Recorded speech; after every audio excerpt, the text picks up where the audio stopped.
Greetings, DVP. So after the defeating the rulers of the Outer Worlds, you'll have the absolute joy of going through a whole bunch more challenges, some of which can, well, apparently from what I've seen online, be almost as challenging as the rulers of the Outer Worlds, or maybe even more so, especially when you get onto these last two, Bonds of Friendship and To Be a Hero.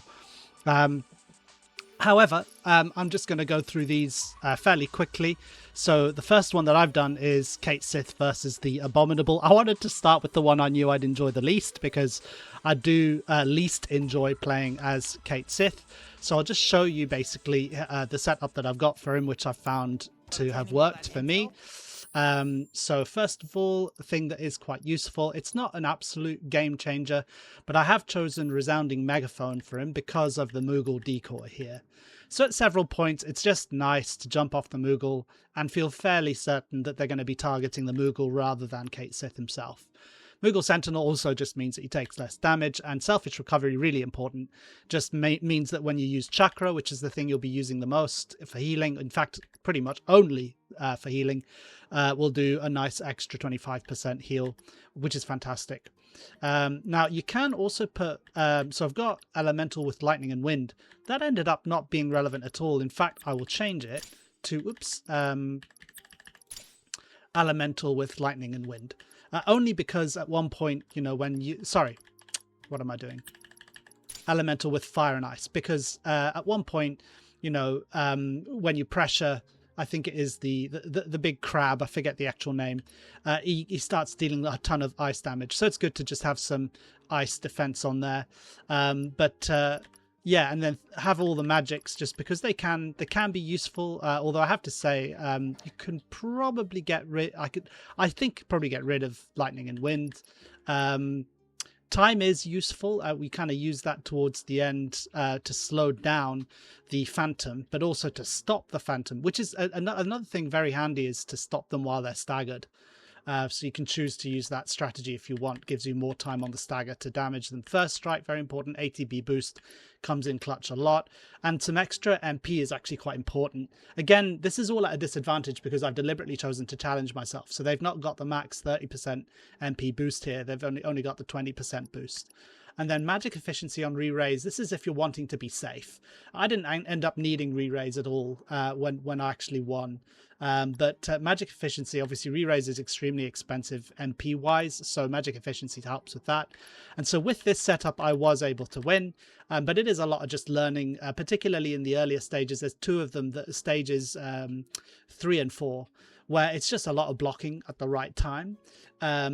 And I think really it's just a case of practice. So I'm not going to go through all of the separate different fights, but I just thought if I give you the setup, then you'll know how to approach this. And I'll do the same for the other fights. So I'll get on to the other fights now as well for the other party members in their legendary bouts. So moving on to Cloud, there's some interesting fights with him. Actually, there's a couple that are particularly tedious. So the White Terror is always very, very difficult. The advice for that is get in its face, slash away while you're in Punisher mode, and just block whenever it does an attack.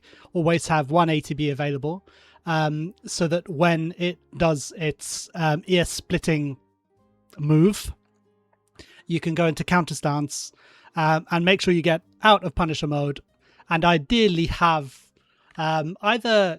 Yeah, you'd like to have kind of barrier, actually ideally mana ward. If you feel you can afford it, have mana wall on him so that you can weather the storm when it does the ear splitting attack. So yeah, that's just worth a mention because that's quite a tough one. Also, I found a glitch with the Sanguine Scourge, which is like the 4th one, the 4th bout in the battle.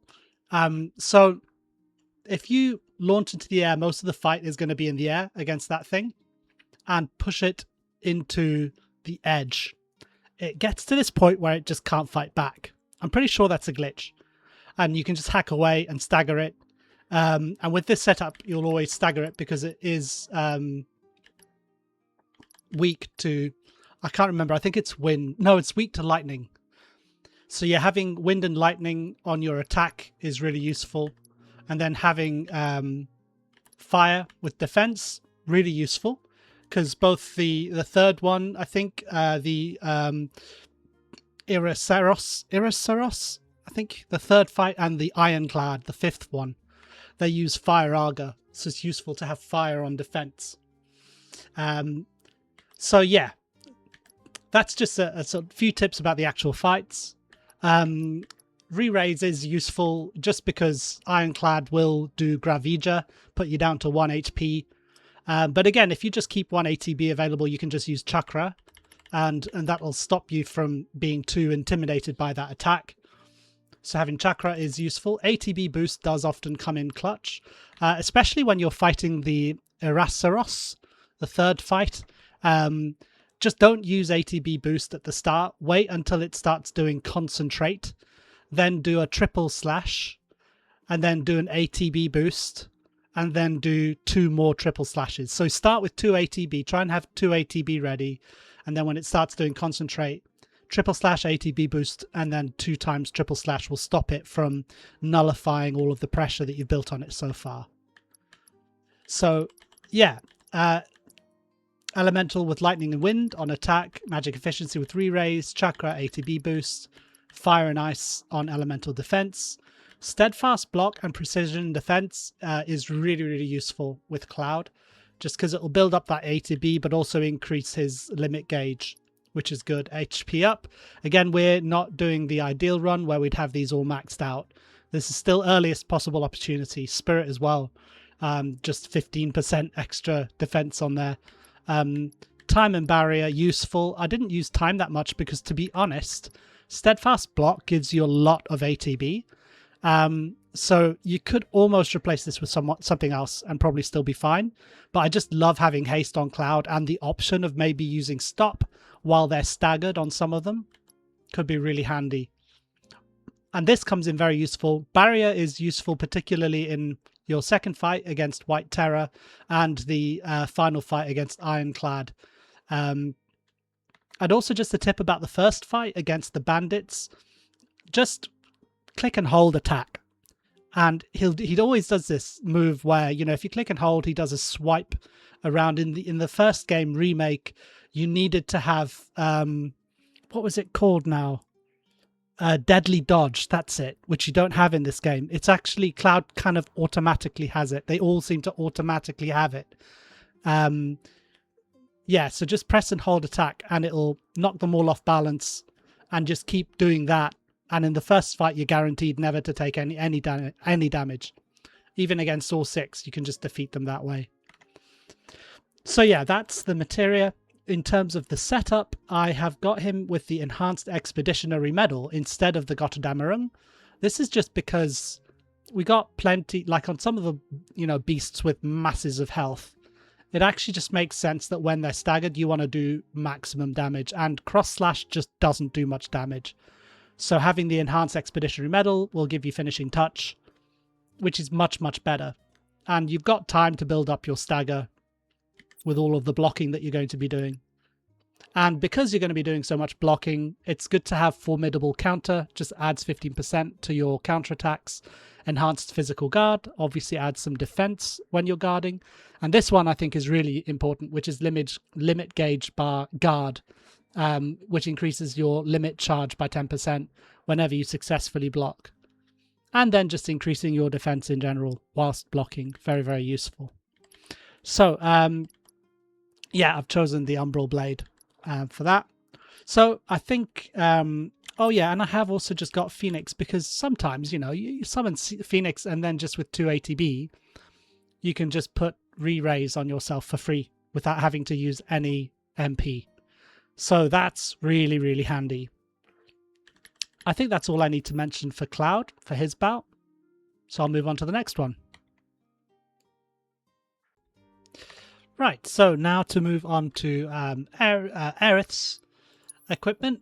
And for hers, which it's honestly so much easier than the others we've done so far. Ribbon's a little bit useful. Really, is there anything else here worth mentioning? The Enduring Ward is useful because her being on her own against, especially Quetzalcoatl, the last one, does take a long time. So it's good for the ward to be on the ground for a long time. Same with the Tempest. Guarding, extra defense, very useful. And then a little bit of extra HP.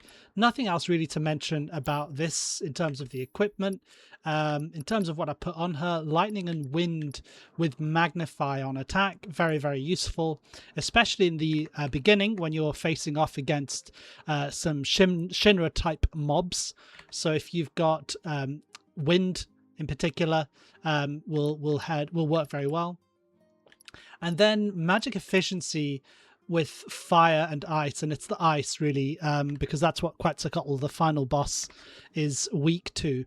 So you want to not have to spend loads of MP on that. So we've got magic efficiency there. And then on defense, lightning is just, I guess, just makes, almost trivializes some of the fights. The second is the dreaded yin and yang, which until you know exactly what the mechanics are on that, it can be difficult to beat. But once you know the mechanics, it's fairly easy. So it's worth me just saying now with yin and yang, the main method that I used with Aerith to overcome them was to simply kind of increase the stagger slightly over time and not do too much damage at first. Use her Transcendence, and then once her Transcendence number 2 is ready and fully charged, that's when you want to do a big fire attack from an arcane ward. So to either Fire or just 4 firers. I use the Fire just because it's that much more glorious. And then when it's staggered is to use Transcendence 2. So that's what I did. If you don't happen to kill it off that way, it might survive. Then when it goes to whichever the magic one is, I think that's Yin, it'll do this thing where it'll take aim. As soon as you see it, the notice saying Yin is taking aim, by then hopefully you will have a limit break available. Just use the limit break, and when it does its self-destruct, it won't actually kill you, and all you need is to hit it once after that with a normal attack, and that will end the battle. So that's just because yin and yang can be a bit tricky. I thought I'd mention some of those mechanics. Actually, round 3 and 4 is super easy. Really, those are big blobs that are very slow to move around. The big white moose duo, and then there's the Hector Eyes in round 4. Just put the arcane ward at the edge and then run around to the other edge and avoid running into them. Attack them from the distance. And then with the white mooses especially, it's Transcendence that you want to use to damage them, because if you use any element related attack against those moose creatures, they'll absorb it eventually and then counterattack with a powerful attack, which is fine if it's, one that you've got elemental defense for, but actually just literally just staying out of range so that they can't hit you, and then just using normal attacks and the Transcendence, which is non-elemental, is how I finished them off. Very easy. Hector Eyes is very similar, only unless you've got Breach to remove its reflect spell, which it has on itself.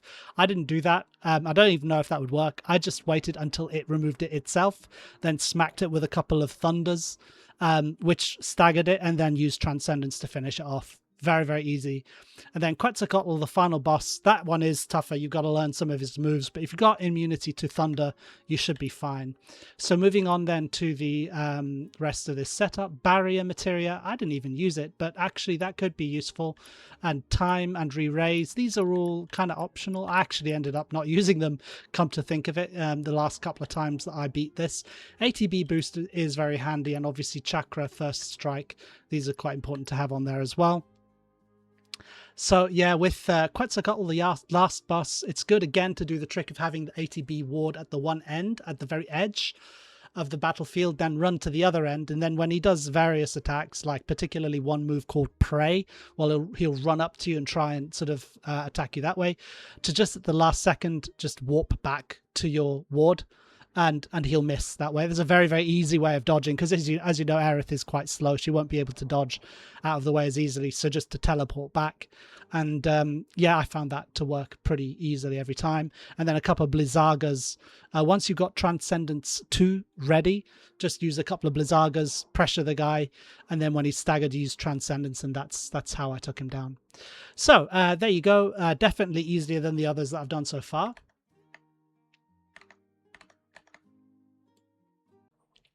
For Barrett's Bouts, I actually find this. I won this one first time through, and then, well, not exact. No, I did after just making a couple of little changes, and definitely the easiest so far. So I've got the Enhanced Expeditionary Medal, just because again there are some longer fights, and it's better to just have your top limit break available rather than starting the fight with a lower level limit break with the Gotterdammerung. So, Enhanced Expeditionary Medal. Not much to say about the weapon. Selfish Recovery and Selfish Buff Up is very, very good. Overcharge Protection is great. Just adds that protect status after using Overcharge. And then the Limit Gauge Guard is cool. Again, just increases the build up of the limit when he's blocking. And there is a fair amount of blocking in this. So in terms of the actual setup, then I've got Lightning and Wind on attack, and actually the description is what gave me a hint, because it talks about these mechanical beasts that you're going to be fighting. So those tend to be weak to thunder, and indeed they were. And then Elemental with Fire and Ice on defense turns out to be absolutely perfect for this particular legendary bout. First strike, HP up, Vitality up, MP up. These are all very helpful. Phoenix is just cool to have because you can put re-raise on yourself just if you're feeling nervous. Then Barrier, I've got re-raise there as well. Again, just helps to give that soothing feeling if you need it, and cleansing, although there really isn't much need for, because with Barrier, for example, he gets protection status anyway when he uses Overcharge. But I mean, then if you put Barrier on him, it's like a double whammy. Protect and Barrier sort of double up. So that it's really interesting. They work slightly differently, but they double up, so that's cool. ATB boost and chakra, and that's all that you really need. Now, in terms of the actual fights, so I've forgotten to just kind of get the names of them. Let me just quickly find that. So yeah, the first one, he's up against some thugs, and you can't, unlike Cloud or Aerith, he doesn't have any massive area of effect sort of attacks that right off the bat he can just get all of them with. So yeah, you just focus down. You focus down, I say, the 4 in the middle. Use bullet bonus round, and that becomes pretty easy to just kind of win using that.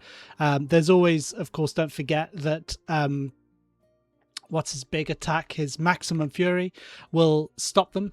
Interrupt them doing whatever they're doing. So will normal bonus round. That will also interrupt them. So you can kind of interrupt them a lot when they start doing moves that you can see are going to be damaging to you. So yeah, easy enough, the thugs. And then the modded sweeper, which is the next one. Again, having lightning on attack is very useful for that, because with bonus round, you will just stagger that thing pretty quickly. There's really nothing that it does that you need to worry about.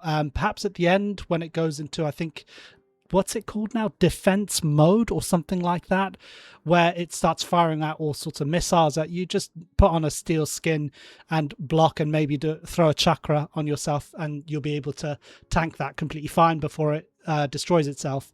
And then the Gigant Bomb, which is the third one, is extremely easy when you've got defense with fire. So you've got immunity to fire. I mean, then just literally just bonus round and shooting away using focus shot to stagger it. And obviously when you've got your limit, that will end that thing without much of a problem. Just run out of the way when it does its self-destruct at the end, and you'll be completely fine. The Moss-Grown Adamantoise is probably one of the more challenging ones in this run. You really just need to calm it down, or nerf it by using Fire. So Fire will put it into a pressured state, and it stops throwing out those fireballs at you. He is not immune to those fireballs, so that's why obviously it is better. I mean, even though he's got immunity with fire and ice on elemental defense, those things will, I think it's non-elemental bombs that he's essentially throwing at you. So to stop that, you use fire against it. And this is the fight 4 where you'll use the most MP. It's the only one where you'll use MP though, really, to any significant extent. So feel free to just kind of use fire as much as you need, pressure it, stagger it, and then use the limit break to destroy it. And then just chakra for healing will do absolutely fine. And the final bout is against the Hell Rider, which really isn't that much of an issue at all. Just learn to block at the relevant moments, and with your immunities to fire and ice, it really becomes very easy to deal with, I found. Again, just bonus round is quite useful. Yeah, just stagger and then use your 3rd level limit. Relatively easy, so this one, not much more to say on it. So for Yuffie's, pretty simple. Actually, this one was a lot of fun. Really enjoyed this one. I've got the Fuma Shuriken because it's quite helpful to have increase to ice damage, particularly for the last fight where you're up against the King Zu and he does his swan song where you need to destroy both wings. It's very useful to have. I say ice damage. Actually, that's thunder damage that you need for that one, so my mistake. But for a lot of the other enemies here, ice damage increase is quite useful. Plus just a general increase to damage, and the Shuriken Mastery just helps to have the Shuriken out for longer, and then ATP charge up for when performing actions, which is super useful. So I've got the Enhanced Expeditionary Medal on her here, as you can see, just because having the full limit is more useful than having only level 1 limit at the beginning of the battle. So that's why we've got that. Then in terms of the actual materia, so I've got Lightning and Wind here, just because actually at some point, do we even use this? I'm not sure that I've actually... This one you can probably replace with something else. Healing, nice to have, but actually really all the time I've just used chakra. So again, this you can probably replace with something else. First strike, HP up, vitality up, MP up. Useful. We don't use an awful lot of MP, but it is useful to have, and I've tried using the MP up with then using Purification to get MP back, which does really work. That works kind of nicely for the Diabolic variant, which is the 3rd fight you'll be coming up against. ATB boost, chakra as usual, very helpful to have. Cleansing I haven't used, you can replace that with something. Time, I didn't actually get her to speed herself up, but I think I could have done, and that would have probably made the fights even easier, and they're already not too difficult. Re-raise does come in handy, so it comes in handy twice. It comes in handy first of all with the Diabolic variant, where if you're not quick enough to destroy it, at one point one of its clones will just do a move that will end you, like, just completely. And so having re-raise just to be on the safe side in that 3rd fight against the Diabolic variant is useful. Also, King Zu at the outset fairly soon does Swan Song, and I'll explain the strategy in a bit, but basically at that point it's kind of almost guaranteed, at least for me, I haven't found another way, it's almost guaranteed that Yuffie will get knocked out. So having re-raise is useful for King Zu as well. Barrier, which again I didn't use, but again that could just make it potentially a bit easier. Depends how much you want to risk using MP up. And then Elemental Defense with fire and ice, I'd say pretty much essential for going through this. So in terms of the actual fights, the first one is up against Grassland's wolves, 4 of them.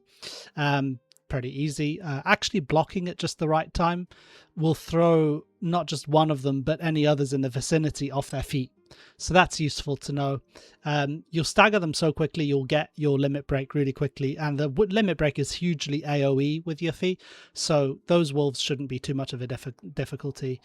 The Joker is the second one you'll be up against, and for that, just having a lot of wind damage, which is useful because obviously Yuffie kind of specializes in that, so you can put her into wind ninjutsu, but then also just use windstorm like crazy against the thing, and you will wear it down. You can of course also use the banishment, against the Joker. I've actually found it almost like banishment doesn't do as much as I think just doing loads of windstorms against it, because it's vulnerable to wind. But you know, you can just try out whichever one you want. Using Brummel Form to dodge some of the Joker's attacks is pretty essential. There's one which I think it's not spades, it's not clubs. What's the other one? Then there's hearts, diamonds. There's one particular move it does which will just take you down to 1 HP. So you want to dodge that if you can. Brummel Form, quite useful. Joker's not too difficult, just keep attacking it from afar. The Diabolic variant is a bit more tricky. Go for the arms first. Stagger them as quickly as you can. Now, it does a certain move called something or other of Doom. I can't remember the first part of the name, but you want to interrupt that. If you see either of them doing whatever it is of Doom, interrupt that, because its next move is the move that will completely wipe you out. And this is partly why, in fact, we got Phoenix. Once you've staggered any one of the Diabolic variants, Phoenix will become available. And so once you get Phoenix, you can just have re-raise done for free, as long as you've got 2 ATB, which is quite useful. But if you're wanting to use re-raise and you can't use Phoenix, that's why it's useful also to remember Purification, because that'll give you MP back. And really with this, there's no reason to lose to the Diabolic variant or really find it that difficult. Just keep destroying the limbs and then it'll be pressured, and then you can stagger it and use your ultimate. They do obviously keep respawning, but if you kill 2 of them in quick succession, then they don't have a chance to respawn. So I think in an ideal world, when there's 2 of them, you want to get both of their health quite low, and then try and just destroy them together rather than letting one of them sort of live on and then just summon its clone. But really with this strat in mind, it shouldn't be too difficult. Then the 4th one is the Dragon. Dragon's pretty easy. Just attack it from afar with ice, and whenever it jumps at you is when you're most at risk. So if it leaps at you, use Brummel Form. So try and always have 1 ATB available if you can, and then you can just use Brummel Form whenever you need to if it does leap at you. And when it is, after it does its move Roar, it'll leap at you and then do a couple of spinning attacks, which if all of them hit you is pretty devastating. So Brummel Form out of the way and then immediately block, and you should be able to really not take much damage at all from the Dragon.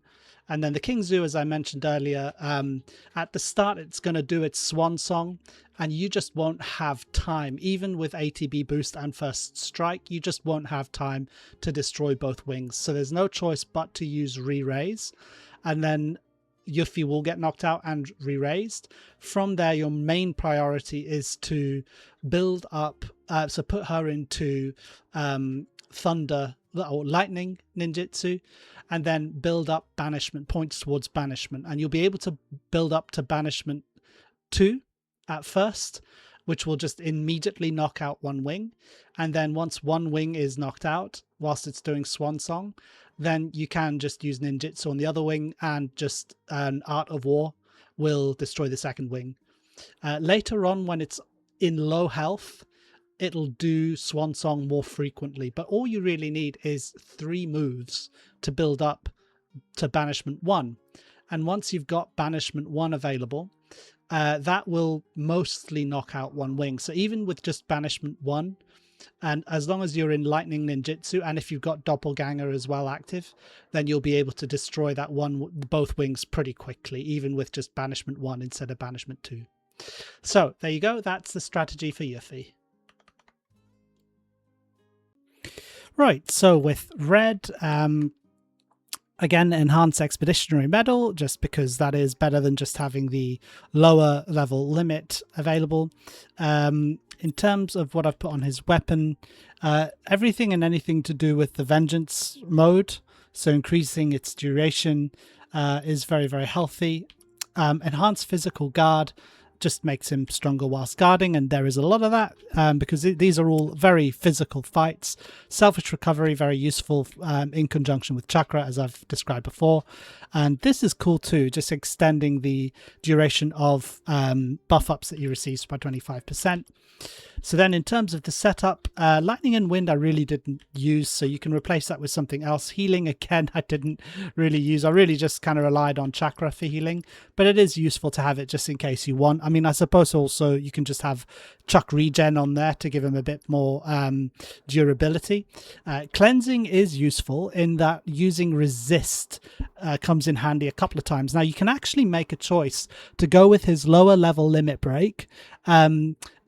Instead of using the enhanced expeditionary medal, just put ribbon on, and that will mean that you're not in a couple of fights, you're not having to just continually renew resist. So I chose to go with that direction because I wanted to end the fights quicker, and then if you got your level 3 limit break, you'll end the fight quicker. But if what you're after is actually just more durability, then I'd say go with ribbon instead, and then get rid of this cleansing materia. It just means you're going to have to live with his limit level 1, which is fine. So it's up to you really what you choose to go for. I chose to go for resist. Re-raise, don't really need that. Again, it's just for durability. And I would say, however, that this is important, particularly barrier. There's a couple of fights where actually you really need barrier until you figure out the move set and you know exactly what they're doing. Barrier comes in very, very handy. And then time to hasten him up.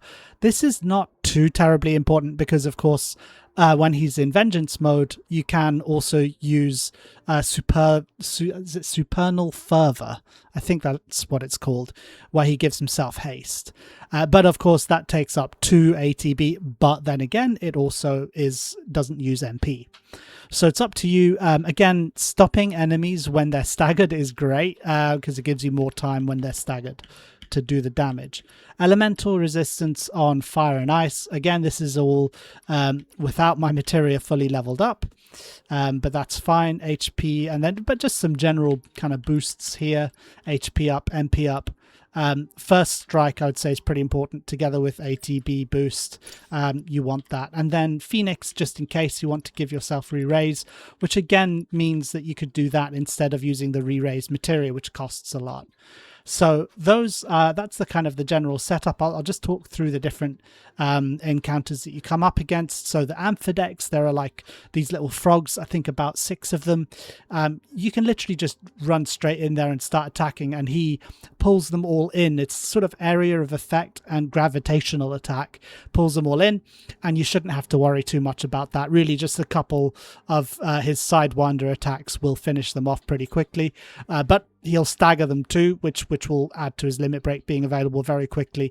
If you want to be careful, just chuck on a resist in case any of them tries to do, like they do this pillow punch attack, which turns you into a frog. So you can choose to be safe, use resist at the start of that fight if you want to. Then the Mastodon after that isn't too difficult to deal with. Just make sure you block at the right moments when it's doing its various charge attacks, or there's a rage attack which it does a lot of damage if it hits you, so just block at the right moment. Don't forget to use Sentinel. So Sentinel's just super useful because it's essentially like giving you a free perfect block which you can then counter with at the same time, and it builds up the vengeance gauge. So don't forget to use Sentinel, very useful. Or you can actually use retaliation, which I did before in my latest run. Basically it uses up the vengeance gauge. You have to be in vengeance mode and you need to have 2 ATB available, but it's a heavy counterattack that does do a lot of damage and also stops you getting hit by whatever the attack was that they were trying to thrust upon you. So that's the Mastodon, not too difficult. Then the Gigantoad is the one that I think will catch most people off. Big old fat toad that actually moves very fast. So very kind of counterintuitive, and it doesn't give you a lot of warnings. Like it'll just bite you, and you barely see that coming, and then it'll just chop off like 1 to 2k of your health. So the Gigantoad is very challenging.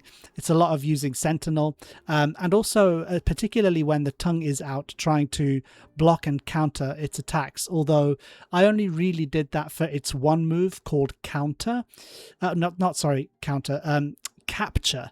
So when it does capture, that's a good chance to block and then retaliate, either using Sentinel, or you can use retaliation. Or you can just do a normal block and counter spin. And doing that with capture is probably the easiest. He does other moves, like I think there's slobber or tongue whirl, which are pretty difficult to get the timing right, so I tend to just dodge out of the way of those. But eventually, if when you've done enough damage to the tongue, it'll just sort of sit there and give you a massive opening to attack until he is staggered. And that is where I would say having your level 3 limit is very, very useful, because the thing's got a lot of health, and if you're just kind of chipping away with your level 1, then that'll take you a long time. However, the other side of that is that the level 1 limit that Red uses actually gives him back health and MP. So again, for the quick road, you're wanting Enhanced Expeditionary Medal and the level 3 limit. But if you're wanting sustainability, durability, then yeah, just go with Ribbon instead. And yeah, keep your health up with that level 1 limit and do damage. It'll just take longer, really, that's all. The Levridon is the 4th fight in this bout.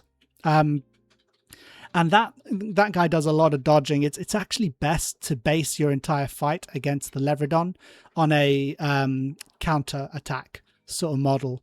So wait for it to attack you, then counter attack. I found that actually to be fairly easy compared to the Gigantoad. And then the Great Marlborough is, again, actually easy compared to the Gigantoad. The Gigantoad was definitely the hardest one of this bout. Great Marlborough, if you have resist or you've got Ribbon, Great Marlborough really does become quite easy. You wait until you'll block any physical attacks that he does. Tentacle Whirl, watch out for that, because if that hits you and you're not blocking, it will kill you if your health isn't high enough. Like, it's a massive damaging attack. I think does 3 to 4k damage if you've not got barrier on or if you're not blocking.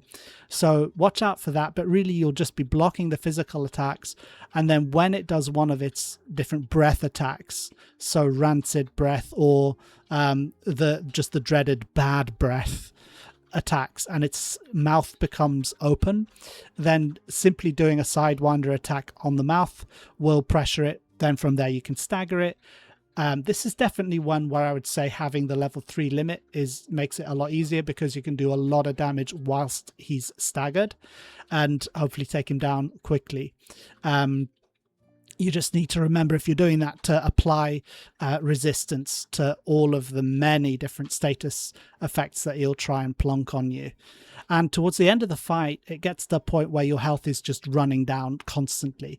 It's like a rapid poison.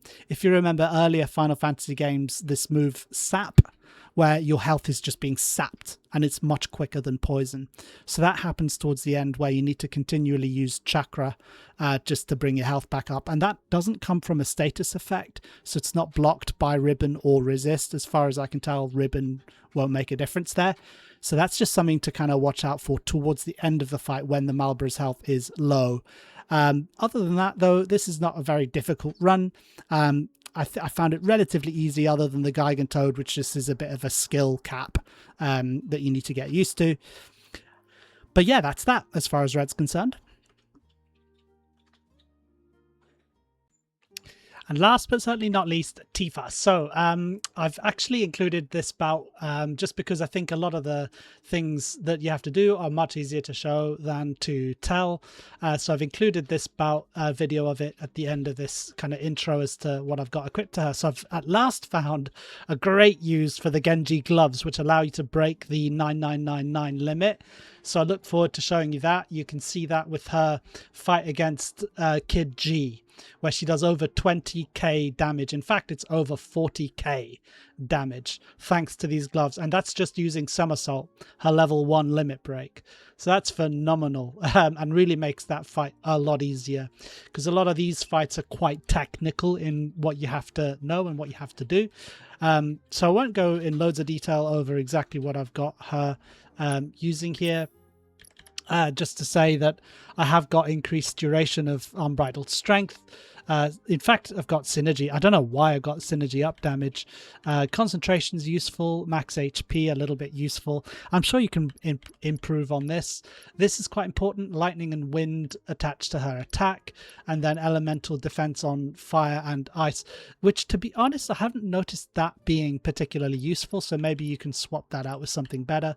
Cleansing is quite important. If you're going to be using the Genji gloves and not ribbon, then you're going to need this. And actually, I was too conservative with my use of it. I should have, especially in the last fight, just put resist on straight away, because that's quite important. Re-raise is quite optional.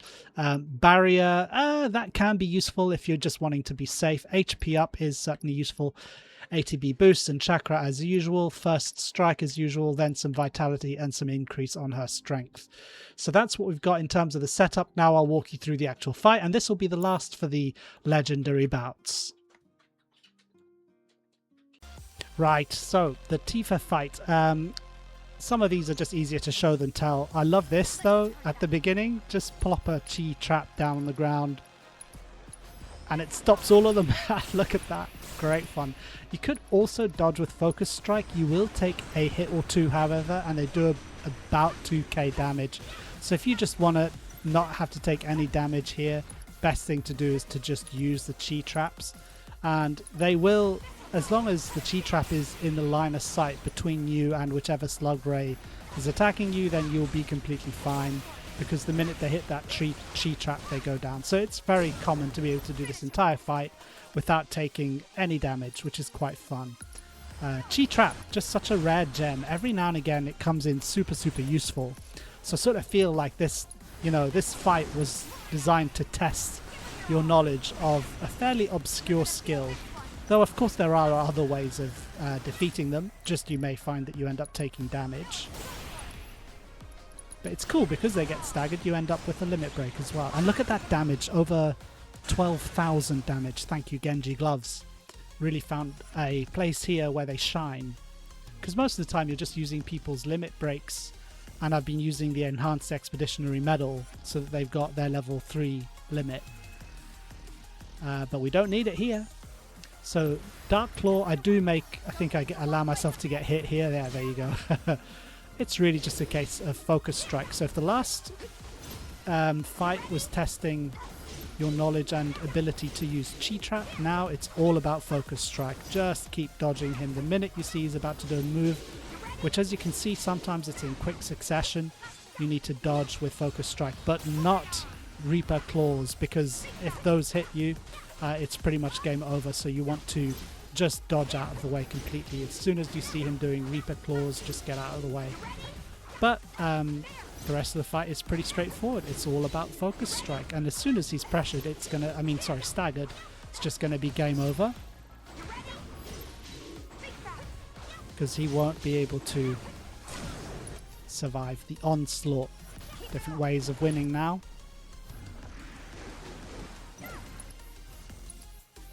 I'm trying to decide how to finish him off. Decide to go for Trinity Strike, bit over the top, overkill.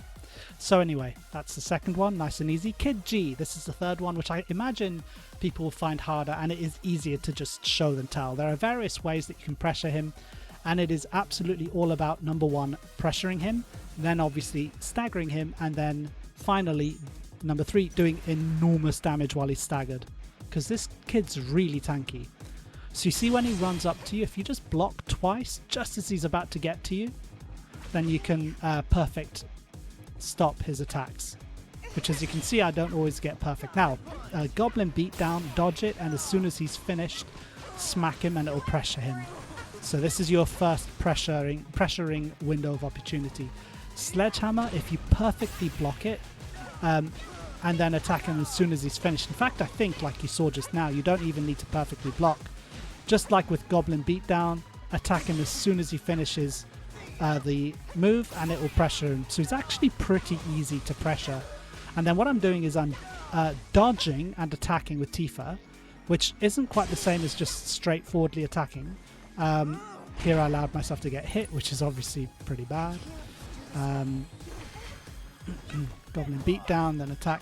But yeah, the dodge roll into attack does what in Remake was Deadly Dodge. You needed Deadly Dodge materia to do it, whereas in Rebirth they allow it to be just part of your routine. So that's pretty cool, and it adds pressure pretty crazily. Yeah, so I allowed myself to get hit a number of times. Actually, usually if you're careful, you don't need to get hit at all. Sledgehammer, perfect block, then hit. I think now, in fact, just try dodging out of the way. Now, this bit's important. Rise and fall, because there's time. What we want to do is use our limit break against him to do enormous damage. So you want to do as much of these stagger increasing moves, and then star shower. And then when there's about a quarter of the limit left, do somersault. And look at that. 22,600 damage times 2. So that's like, what, 45,000 damage.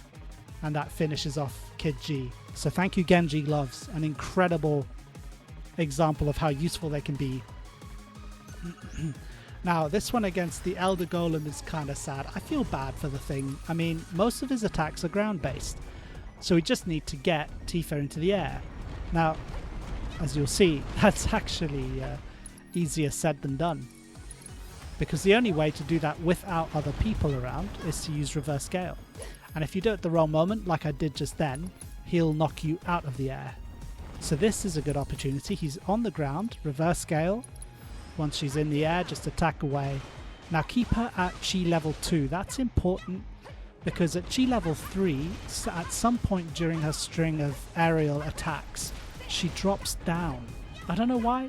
Don't know if it's a glitch, but it's really annoying because it means she can't stay airborne. Chi level 1, however, she will stay airborne permanently, unless you let her drop, which I do at some point fairly soon by accident. Just let her drop. Just make sure you keep on dodging around. Yeah, that's where I let her drop, and then I ran her into a mine, which isn't altogether helpful, and then she's got Petrify on her now. So not great, but actually I just figured I'm not even going to bother getting rid of the Petrify. I'm just going to get her back into the air again, because you can do the whole fight without taking any damage if you just get her into the air quick enough. Poor thing. There's just nothing it can do. All of its attacks are ground-based. Even if a mine goes off underneath you, I don't think it can hit you while you're in the air. I haven't tested that, to be honest, but I wouldn't be surprised. You just need to know which attacks can hit you. I mean, as a general rule, when you see him about to swing his arms, move away, like I did just there. But yeah, easy as pie. And because we've got, I think it's lightning that he's weak to on our elemental attack, we very quickly add pressure until he's staggered, and then this is the end of it. So all of those fights I would say are quite easy. This last one, as usual, they try and make the hardest one the last one. Sometimes that's not always the case. But in this case, I think it is probably this Jabberwock that is the hard one of the lot, the hardest one of the lot. Yeah, so the main thing with this guy is, well, I've already made a mistake, because as soon as possible, really, you want to get resist on them. And I've forgotten about ATB boost. Shame on me. So should an ATB boost immediately put resist so that she can't get affected by Petrify. And unfortunately, you're going to see that in this fight she gets petrified a lot. And it is simply because I forgot to put resist on her using the using the materia. So that is a shame. Otherwise, the goal is, as usual, just pressure stagger him as quickly as you can. Now, you see a lot of his moves will put that Petrify status on you, and I end up using a lot of ATB on Esuna to get rid of it. Much better to just use resist at the outset. For the rest of it, a lot of his attacks you can dodge if you understand the timing, which is kind of difficult with this guy, because he's sort of slow, So it's not always easy to tell when you're about to get hit. I allowed her there to get affected again with Petrify, and now he's got the Gorgon shield on him. What you want really at this point is to just kind of avoid him. Now, you can try and damage him, so look at this. I do Fire Arga. Still not enough to remove the shield, even though it's his weakness. But it's okay, because he does Cataclysm. Cataclysm removes the shield, but will do a lot of damage if you're within that area. So we're back to kind of where we were before. He's not got the shield on him. Seismic Wave, by the way, is like a cone that stretches to the edge of the field. You don't want to get away from it, you want to get to the side of it, if that makes sense. So go around him, don't try and go away from him when he uses that seismic attack. I learnt that the hard way. He's nearly staggered now. Now we've got a choice to make, like how do we increase the stagger as much as possible and then damage him as much as possible. What I should have done is probably a True Strike and then maybe Rise and Fall, but now there's not much time. I should have done Star Shower and then finished off with Trinity Strike, but instead I just kept adding all of this pressure with True Strike and Omni Strike, and it's kind of lost an opportunity, so he's able to get up. And I did Trinity Strike way too late, and then I actually missed the cue for her to be able to finish it. Here I forget that I've got ATB boost, and I should have really ATB boosted, and once again I should have put on Resist on her. So this is definitely not a perfect run. See, now again she's got Petrification on her, which I need to get rid of with Asuna. I don't know how much ATB I've used having to get rid of Petrify. Raise, by the way, just creates a big sphere around him. That is a case of get as far away from him as possible when he does raise.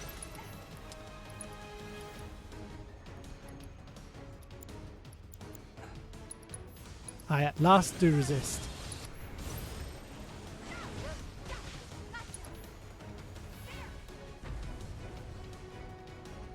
So I think we're fairly fortunate that he's at the edge here.